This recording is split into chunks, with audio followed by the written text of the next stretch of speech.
up, everybody? Welcome to another episode of Justice and the Outsiders, and I have a special guest here today. His name is Philip, the Blerd Explorer. What's up, Philip? Hey, how you doing, Justice? Thanks for having me on. Hey, no problem, man, no problem. And so, Philip here has a book, and that is what we are here to talk about today, Philip. And also, I saw on your page today that you sold over 50 books. Yeah, I'm so amazed I actually did it, total. Yeah, that's what's up, man. At the time of recording, it hit 71 copies sold total in both books. 71 total? Okay, that's good. That's good. So let's talk about your book. Yeah. So your book is for Blerd Explorers, so basically for traveling, like a traveling guide. Yes, sir. Yeah, so why did you start that? What got you into that? It was more like just feeling a need, just feeling a void. So my books is called The Black Traveler's Guide to Incheon, South Korea, and The Black Traveler's Guide to Daegu, South Korea. So as mentioned before, it's really just a travel guide, but it's more from a Black perspective. The reason, and I've been asked this a lot, why do I focus on Black travelers? Because one, it's niche market. Two, no one's really done this type of content before. And three, it's definitely an in-demand type of product that I know that many Black people, particularly African Americans, could find useful. Because my audience, my main focus is trying to reach African Americans. Right. Because growing up, I hardly ever heard of a Black person traveling abroad. Like the only time I ever heard of African American, either traveling or living abroad, was because they were in the military. Right. And would you say the same thing about for you? Yeah, so mostly in the military, or they had a job that traveled, Exactly, that's it. Other times, I never ever heard of a Black person going abroad for a vacation. Right. Mostly, I'm from Maryland, so a lot of people just hit up Ocean City real quick, and that's not even outside of Maryland. So yeah, I know what you mean. Right. And it's funny enough, like every podcaster I talked to, Black podcaster I've been on, I asked the same question. Almost all of them had the same answer. Like they couldn't think of anybody. Right. And so with this book, actually, where are you from? I'm from South Carolina, but I'm in South Korea right now. I moved to South Korea back in May 2016. Okay. And then, so this book is basically places you have traveled before? Right, traveled and lived in too. So there is a little bit of bias on that, especially Daegu, because that was my favorite city I lived in. Number two. But so basically your books help other African Americans who are looking to travel, and basically their guide of what to do while they travel and places they can see. Right. Things to know, like places to go, things you can eat. I also give health advice because especially things like I cover that say in the book, like, when it comes to like Korean food, for example, a lot of Korean food, while delicious, has a lot of sodium. Right. Whereas those in the Black community which in the Black community, for which we have like high blood pressure, high cholesterol. So those who are watching that, you should be alerted on that front, right? And I also note that like if you have food allergies, you're gonna struggle. And if you're a vegetarian or vegan, you're gonna really struggle in Korea. Because in terms of food allergies, a lot of Korean dishes use fish sauce, fish paste, fish oil, sesame oil, a variety of nuts and seeds. So it's gonna be, and so if you can't eat those type of foods, you're gonna have a hard time in Korea. Facts. So is there places that vegans can eat? No, fortunately, I think if only there's the most vegan restaurants you'll probably find are in Seoul, the capital. Like I said, a lot of Korean dishes have a lot of meat-based ingredients. So even though one dish may look vegetarian, like for example, this dish called bibimbap, has a lot of vegetables and a protein egg. I had recently actually had like I guess a vegetarian version of it, but I'm pretty sure it's not vegetarian because it probably had like some type of maybe meat-based ingredient in there, but I couldn't confirm it. You couldn't confirm it. Okay. So also in your traveler's guide, so you help them with also health, where to go. So is there also a place, since like you're the Blerd Explorer, is there places that Blerds might want to go see? Well, in Incheon, I wrote about there's a One Piece themed cafe I found. That was pretty cool. They actually play One Piece music all day, every day, and you buy figurines and stuff, which is That's pretty pretty. fire. Daegu, unfortunately, I didn't have enough time and also safety due to the C virus going on right now, so I couldn't. Uh, Originally, there's gonna be a lot more chapters and locations I wanted to put in book number 2, but again, because the C virus is happening right now, I had to cut it down to what I can write about. Right, right. So I see that your book was going around Korea, right? Right. Have you been to anywhere else besides Korea that you talk about? No. These are my first 2 books I've ever read in my life. Hmm. I mean, I've done Instagram posts and whatnot. Now, when I grew up, like around 6 or 7 years old, I went to Germany to visit Right. my dad, who was stationed at the time. But again, since I was like 6, I just don't count that as an official trip. But my first trip that I do remember clearly was going to the Philippines back in 2016, and I Okay. went a few times also. And I also went to Malaysia, been to Portugal and Taiwan. Okay. Okay. That's nice. That's nice.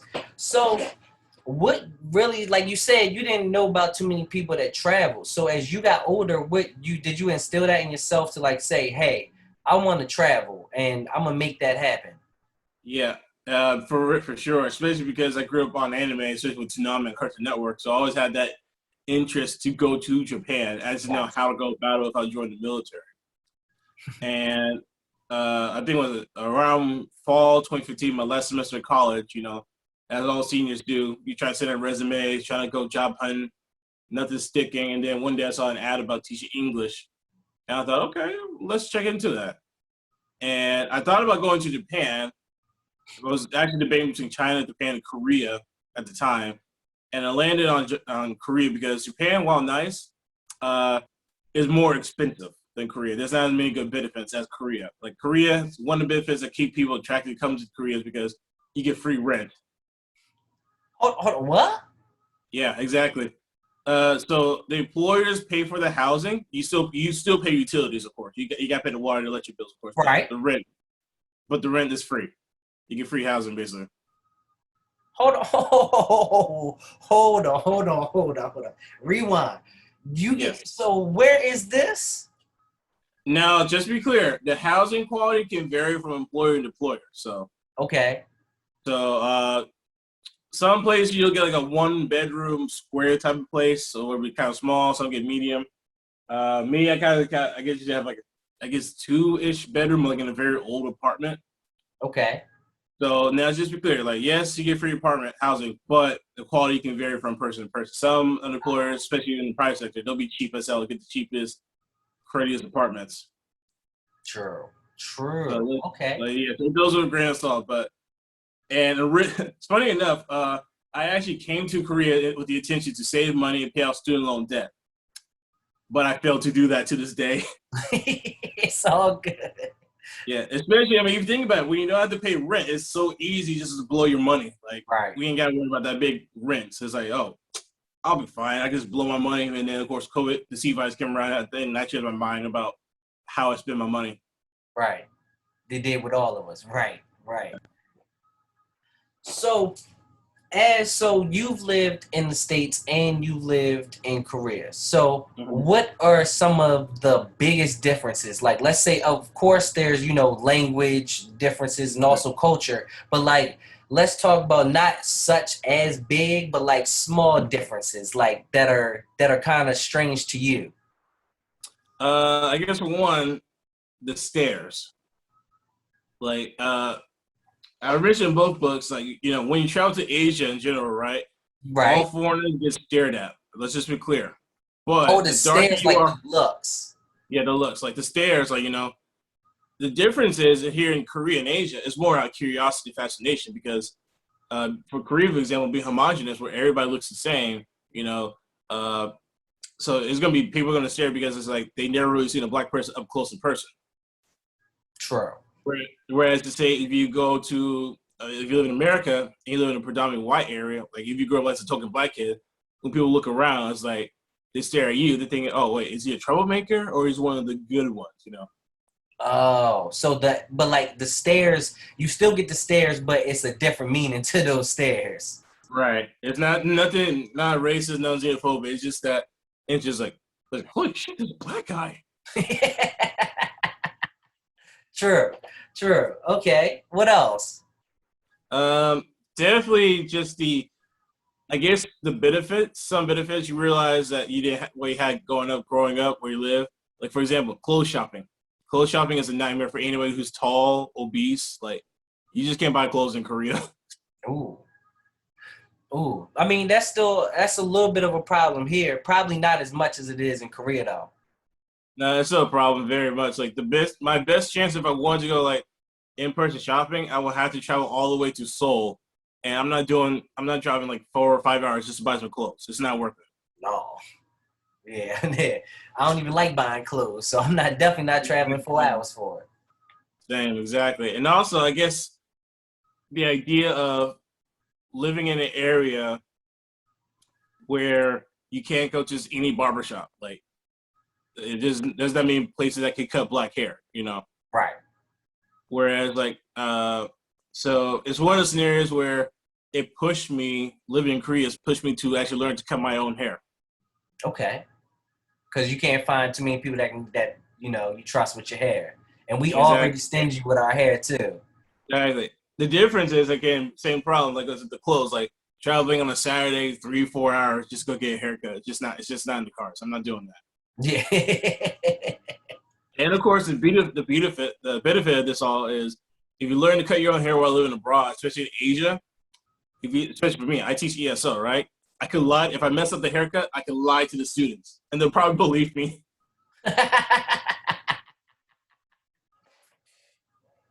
True, true. I didn't even think about that. This is a new haircut, new black hairstyle. It's a retro style. This is something new. Y'all have never seen this before. They doing this back in the States. Yeah, exactly. That's what's up. You can start trends. You can start trends over there. Nah, I think it'll probably work for my kids. It'll probably work except for one little girl. I know she'll probably see through the bullshit because she's actually lived in other countries. So I know I can't fool her. Yeah, right. Right. And she's speaking English too, so I'm like, damn, I can't mess with her. So one thing that I always wonder about, different places is I like to drive. So how is the driving over there? Like, are they better drivers than us? Or are we, they're not?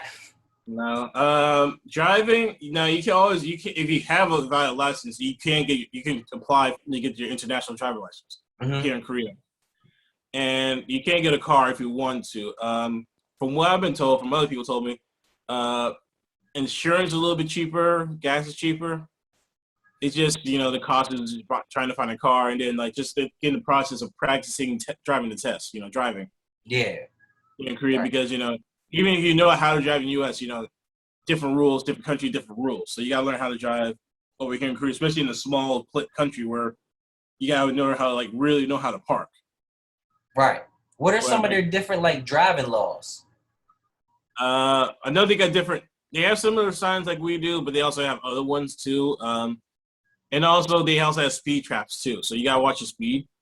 Just like in the US, especially major highways, right? They got, the speed cameras too. So if usually you can see the sign about the speed trap, lower your speed, right?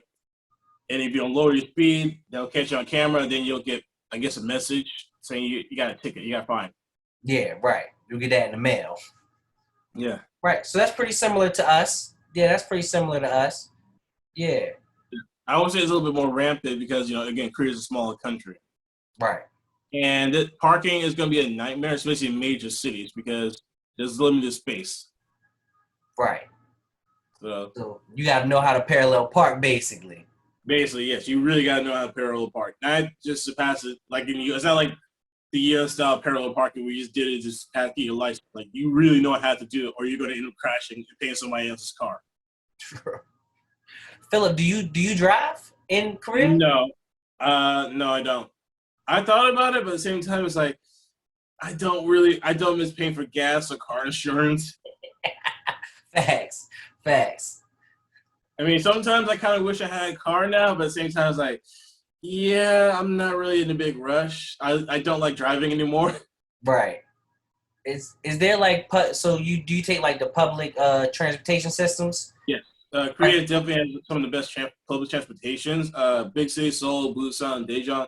They got metro stations. They got buses, taxis. Um, they have their version of the Greyhound bus, so you can get around the country pretty easily. okay. Uh, of course, now, and also they have bullet trains too. Like they have those couple of bullet trains too to get you around the country too a little bit faster. Tickets when it comes to like the bus, the city, the Greyhound, and the trains is first come first serve. So you got to buy your tickets as soon as you need to, especially on the weekends and holidays. Ooh. So make sure you get your tickets early as soon as possible because once they're gone, they're gone. And also they leave on time. On time. They leave on time unless it's a delay. They will leave you on time. So once you buy a ticket, head to your spot, head to your bus where your station is, and go sit down. Now, unless you have like say you get like time, you get some extra time. Excuse me. Then you can go ahead and walk around, but make sure you get to your spot on time, or they will leave you, and you gotta buy another ticket. I like that. They leave on time. Yeah, because here the metro could be 15 minutes late, could be 15 minutes early. You never know. Yeah. Yeah. Yeah. So And I actually had to do that a few times too when I tried to reach the bus, but they were still out of tickets, so I had to like jump through hoops. I had to buy a train ticket, then a bus ticket. It was a mess. but you said their public transportation system is better than ours. Very much so. Well, there's more investment because everybody pretty much relies on public transportation, especially metro, Mm-hmm. especially in the big cities too. And as you can probably imagine, last year everybody's pretty hesitant to take the metro station because the virus and stuff. COVID, right? Which I don't blame, of course. Right. I don't blame them either. Right. So, one big question that everybody looks for when they're traveling is nightlife. Sure. Yeah. So, how is the nightlife in Korea? Oh, Korea has a great nightlife, especially if you love to drink. There's so many bars and restaurants.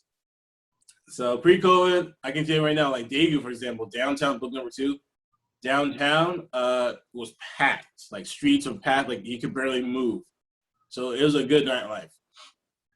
Okay. And one of the best spots, the legendary spot for both Koreans, ESL teachers, U.S. soldiers was Go-Go's. Mm-hmm. So basically paying for like $2 to $6 for a Capri Sun type pouch of alcohol that you take on the go. Like, like a Capri Sun? Yeah, think like Capri Sun type of pouch full of alcohol with Jägermeister or whatever drink you want to go. And you just pop it in, you just pop a straw in and go? Yep. Hence the name, Go-Go. That sounds tough. And it's like you can just walk around in public and just Yeah. Yeah, of course. So, of course, now I'm not sure. I think it's okay to walk around with a soju bottle and drinking. Again, I got to check on that one, so don't quote me on that. Okay. But it's pretty common, yeah. But it's pretty common for, like, Koreans and also foreigners, like, to sit in front of the convenience stores and just have a drink and eat snacks all night. Right.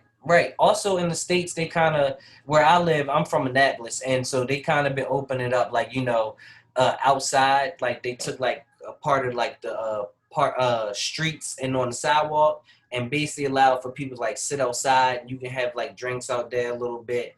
And so they've kind of been allowing that in the States, but that was, because of COVID. Right. Same here. Some people still do it, but not as much as it used to be. Right.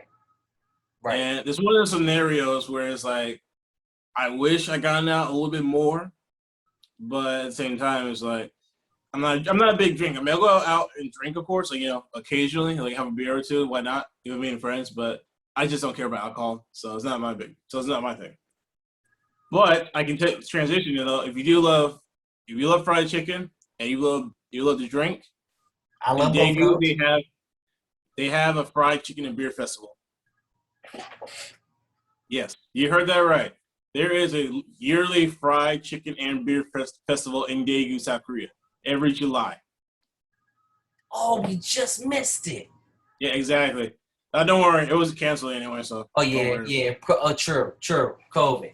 You're right. Yeah, I went back in 2019, and I went on the last day because the first few days they were canceled due to the weather, bad weather, monsoon, excuse me. And it was, I can tell you, I guess it was definitely packed more than usual because, people trying to get the chance to get a lot of fried chicken, some beer. There's also Korean street food stuff you can get too. But again, everybody just went for the chicken and beer. I mean, of course. Yeah. Of course. So it's like a festival, like like an outside thing, like they Yeah, have outside music. music festival, different concert venues. It's in this park next to Daegu Park. And it's also which is also across the street from the amusement park too. Okay. So it's just a whole festival, and they got an amusement park across from it, and they selling fried chicken and beer. Yeah. This sounds like heaven. It is. Yo, okay. And is all of this is in your book? Yeah, it's all in book number 2. Yes, Daegu. I like this. Okay. So also what I also wanted to ask you, which is very important with traveling, is where to stay. Right. There's plenty of hotels. There's hostels. You can do Airbnb. One thing to know, there's also things. If you ever watch anime, they have basically their version of love hotels here in Korea. So I stay in them a lot because they're pretty nicer than any of your traditional hotels that you see back in the U.S. for sure, and cheaper. Okay. Most of them were designed, for couples, married couples, because unfortunately, apartments in Asia, they're pretty thin walls, so you can hear everything. So that's what so couples go there, have a good time. People who have too much to drink go there so they can sleep. Or if you're traveling throughout the country, it's usually a good spot to stay.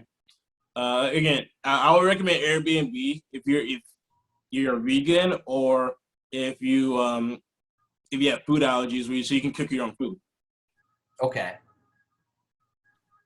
bet. And how is y'all's Airbnbs? Like, do y'all have like the same problems we have here in the States? I don't think so. I haven't had a problem with Airbnbs personally. Okay. You should have no problems as well, but again, don't quote me. Everybody's experience is going to be different. Okay. So I personally had no problem with Airbnb. I usually typically use hotels because sometimes I don't cleaning because I'm on vacation. Facts. Exactly. And then, do y'all have like over there in Korea? Do they have like the hotels we have here? They have their own brand of hotels. Like we have Marriott, Hilton. Yeah, you got your Marriotts. You got the Best Westerns. You got the more international recognized chains, of course. Right. But again, they also have their own version. They got the Korean versions. You got your love hotels, motels. And one thing to know, I do say this: you get what you pay for. When it comes to hotels, you get what you pay for.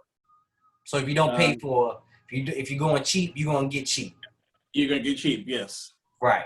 Okay. Like that. I'm not gonna lie. I stayed in a hotel in Seoul one night, and it cost me like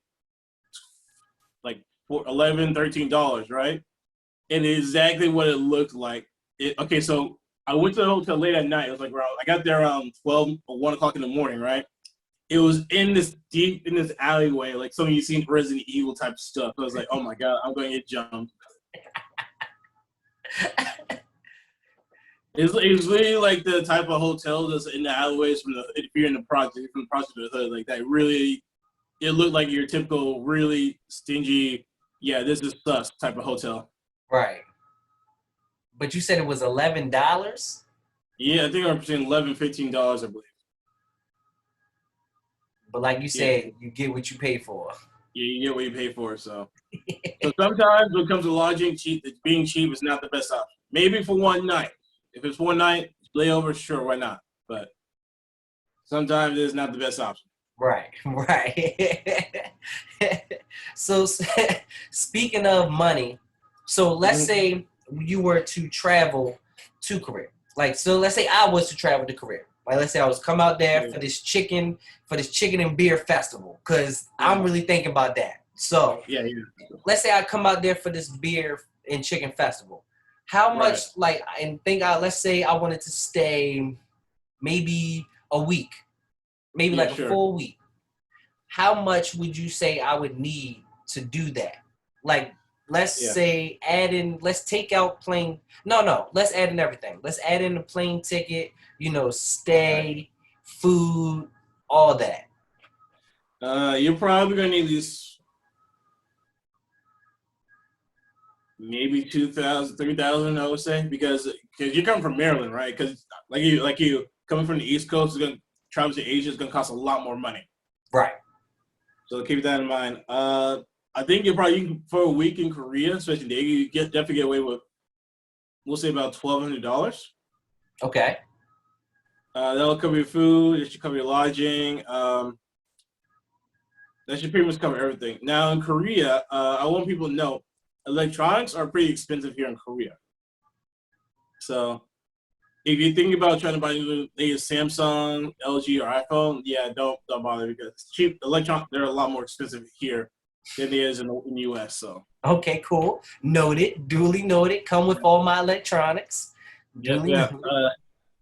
I mean, you still buy games and stuff if you want to, of course, but just know again, it'll be a little more pricier.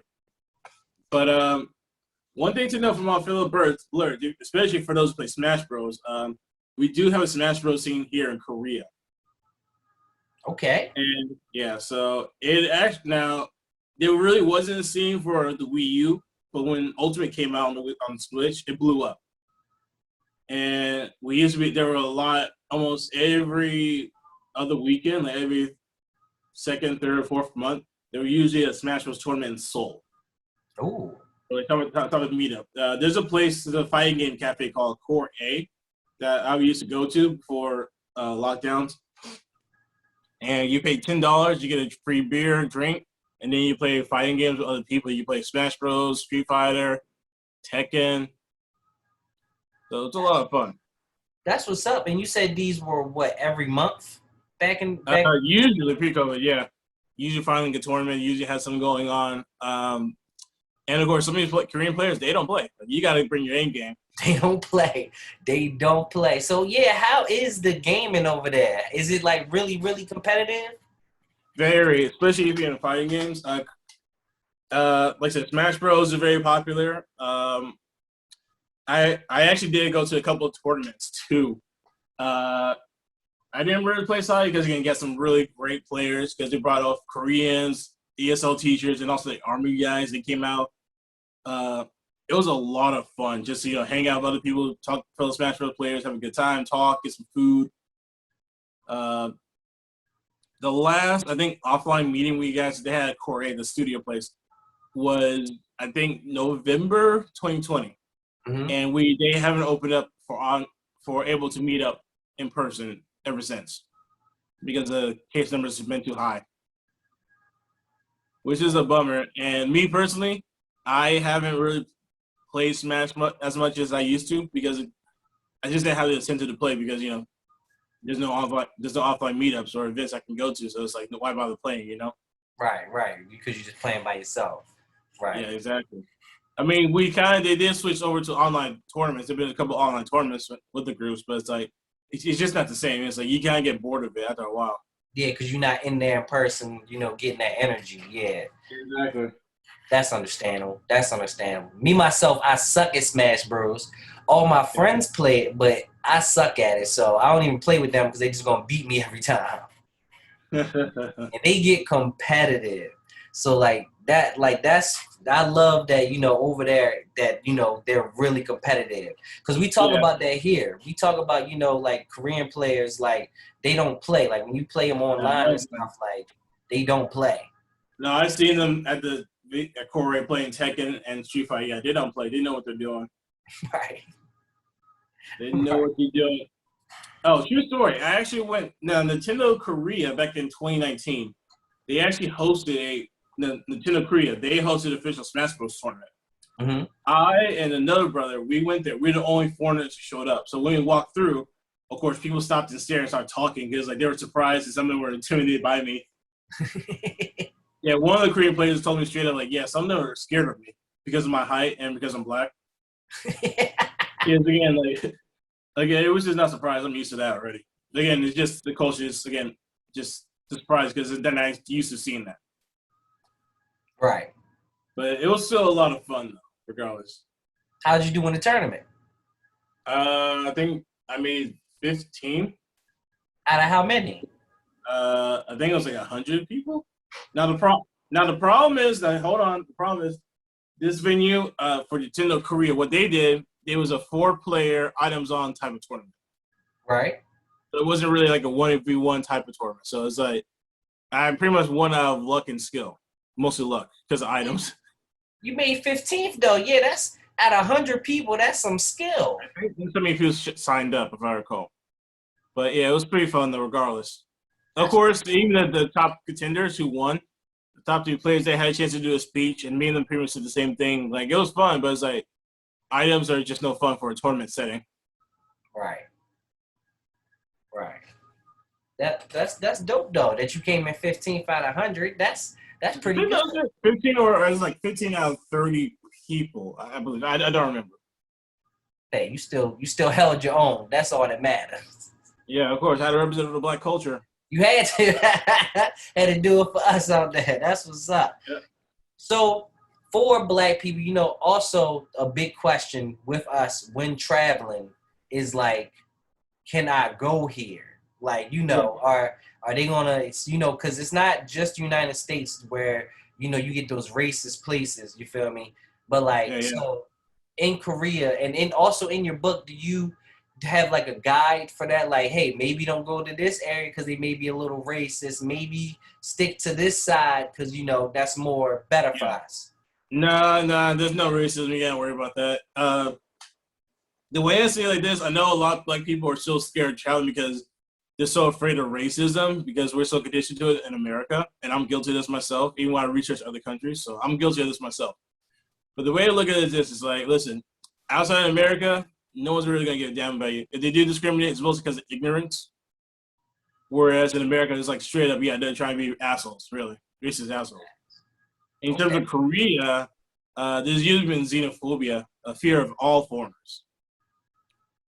And usually, so even white people, even white people have been discriminated against, like especially during COVID times.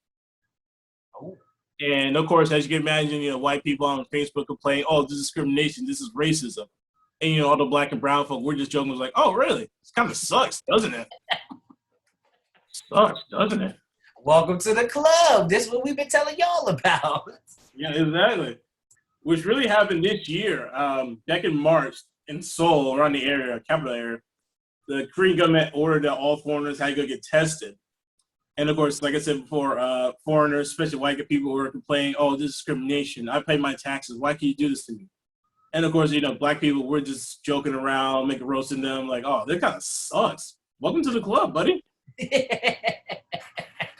But at the same time, we were also kind of upset too because it was last minute for the order to come through, and 2, there's like 1 or 2 locations where foreigners could get tested. Okay. So as you imagine, like it was a logistical nightmare. Which now I wasn't for that. Like I just moved out the area at the time, but I heard what happened. Right. But kind of circling back, I would say it like this. One, if you think about travel, if you're afraid of travel because of racism, don't worry about it. Again, it's just really just ignorance of the people and lack of exposure to other black people. Right. And I get it. Some people are afraid, like, I don't want to be considered as an ambassador or seen as a zoo animal. I know it may look like it, but again, don't think of that way in those terms because, again, in Asia particularly, most of them have never seen a black person in real life. So obviously, people are going to lose their minds, going to act like a fool. So don't let that bug you. And also remember, you're from America. You can survive anything, really. You can survive America. You can pretty much survive anywhere. That's sad, but yeah, this is true. If you can survive being Black in America, you can survive anywhere. Pretty much. And like true story, I remember what was it back in 2019, like summer 2019, I was job hunting, and one of the recruiters I was using, he just straight up told me that he was having a hard time placing me because they didn't want a Black teacher. Mhm. I wasn't phased by it. I was like, oh, really? Oh well, next. Next, it's not the first time, and it won't be the last time. Yeah, exactly. And it's funny, me and my boy Tate, who lost his brother, my friend of mine, who moved to Korea. We're joking about this stuff tonight. Same thing, like saying, hey, we're Black men for America. Like you guys can't phase us because apparently his boss, former job he was working at, they're trying to rip him off, cheat him out of his salary, and they're trying to intimidate him. It was like he was like, you can't really scare me. Like this ain't working. I'm a Black man for America. You're gonna do a lot better than that. You gotta do a lot more. You gotta do a lot more than that. That's funny. So we've been talking about traveling and everything, but I want to talk a little bit more about your book because that's why we're here. I want to plug your book. So this book, can you explain it more to the people? Yeah, so my Black Traveler's Guide to Incheon, Incheon, and Daegu, Daegu. They're ebooks only and on Amazon. Like I said, they are books designed for Black people, by Black people. It's really just your typical travel guide that anybody can read, and yes, white people can read it too. And it's really just some of your typical strategy guide, travel guide you can find almost anywhere, but it's more personal, I guess you could say. You have somebody who's on the ground, who's took the pictures, who's been to the location themselves. Right. And book number 2, Daegu, I actually did a little Q&A section. I put in like stories of other Black people who I know or who I met or reached out to who live or lived in Korea. So they can give their viewpoints, their insight on what it's like to be Black in Korea, what their experience is. Right. Okay. And of course, in each book, I put in locations, I put in the address, what apps you can use while traveling in Korea, how to get around.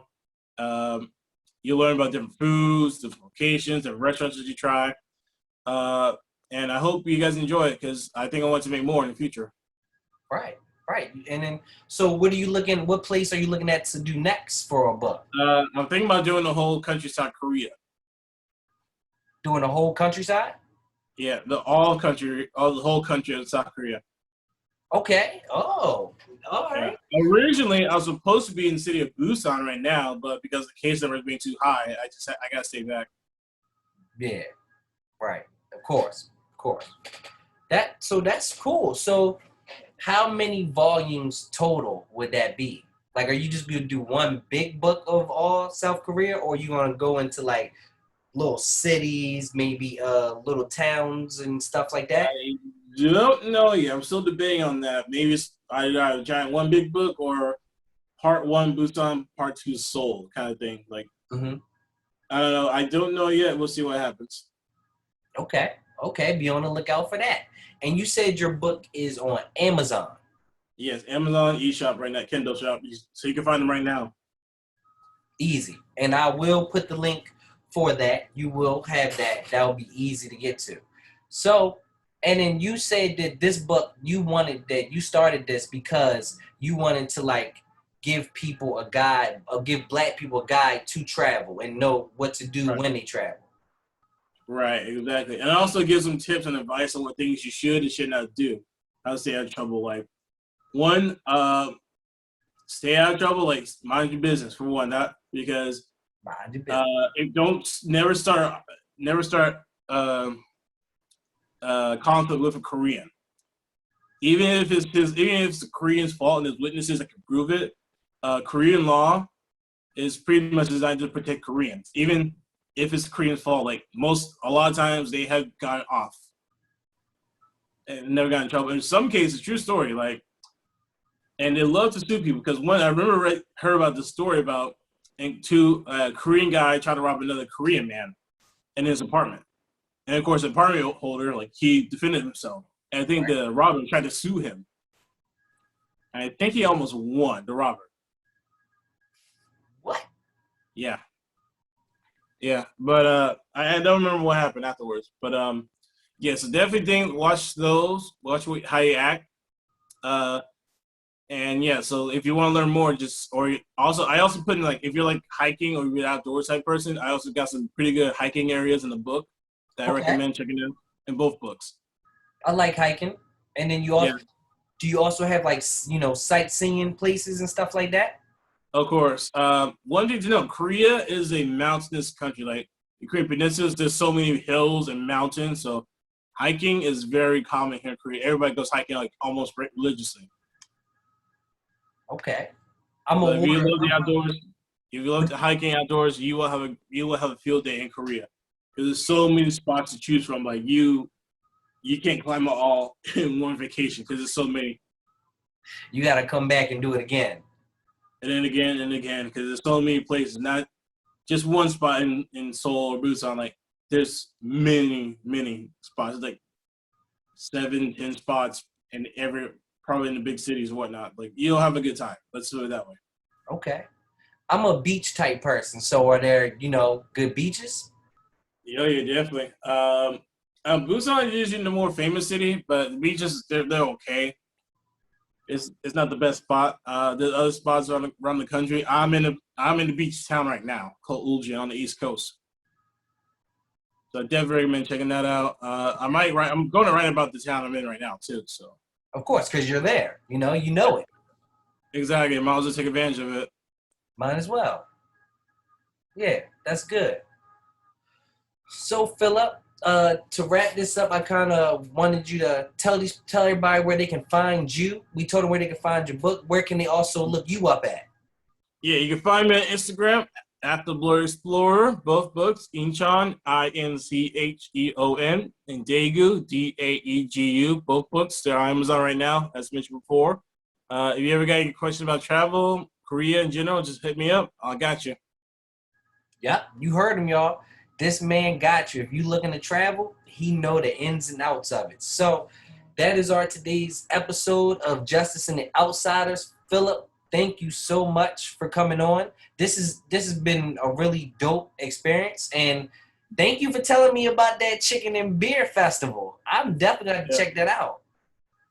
yeah, definitely. I highly recommend it. Yeah, man. Thank you again for coming on. Yeah, no problem. Thank you for having me. Yeah.